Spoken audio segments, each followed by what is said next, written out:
Mėly absolventai, negalvokit, kad tai yra jūsų kelio pabaiga į savo tobulėjimą.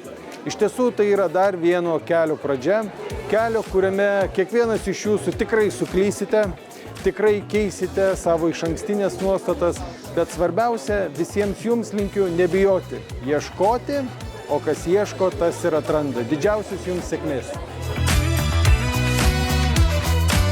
Būti mokytoja tai rodyti pavyzdį tiek savo mokiniams, tiek galbūt ir kolegoms, kurie yra žmonės aplinkui. Mokytojo darbas reiškia įprasminti save ir kūrybiškai daryti tai, kas augina ir kitus.